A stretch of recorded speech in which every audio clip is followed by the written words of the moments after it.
Welcome to the Black Gay History Channel. Please share this video and subscribe to this channel for more captivating content.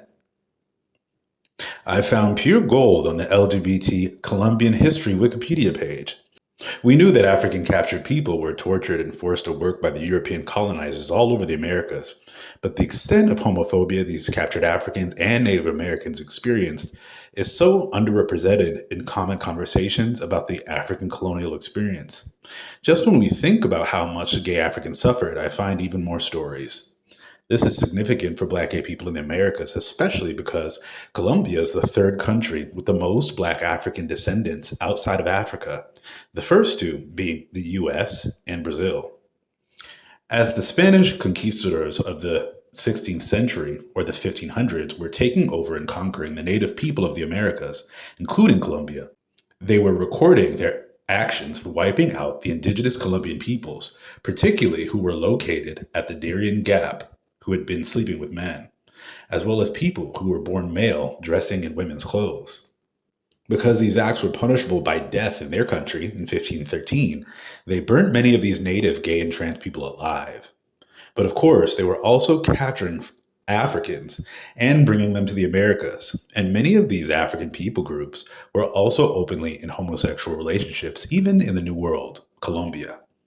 In the newly established city of Cartagena in 1514, which is still a very large city in Colombia today, there was a Spanish Inquisition tribunal wreaking havoc on the natives and Africans, pushing their extreme and violent patriarchal Catholicism on the native Colombians and truly the rest of the world.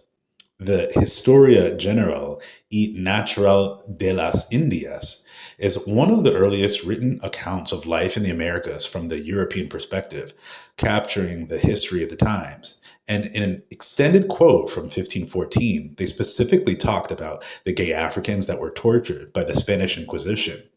The extended Wikipedia quote reads, "The people tried by the Cartagena tribunal were mostly Africans, heirs to other cultures with little or no contact with the Catholic religion. These Africans and their descendants faced a cruel reality, having been separated from their geography. Furthermore, they brought parts of their cultures with them, secretly sharing them with other slaves. Any religious practice that deviated from Christian ritual was considered witchcraft. So several Afro-Grenadians were judged as witches, sorcerers, and servants of the devil. The devil represented one or more of these other gods, corresponding to that the West then called idolatry." End quote.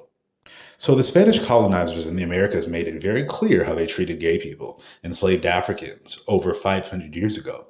And still there is so much stigma, even in the African diaspora today, that homosexuality is somehow something new to us. When in reality, this is just adopted shame and fear from our European colonizers that wanted us to be divided and breed to make more slaves for their empire. This is such an important piece of African American and Latino history, because it proves that gay African people had been captured and paid the ultimate price for hundreds of years. While it is a sad history, we can be proud and find solace in the fact that we had gay African ancestors who deserve to have their stories told and their sorrows mourned by their descendants. When we talk about gay African ancestors and holding their stories close to our hearts, this is what we're talking about. We do have gay African ancestors here in the Americas, and it's our responsibility to keep this history alive.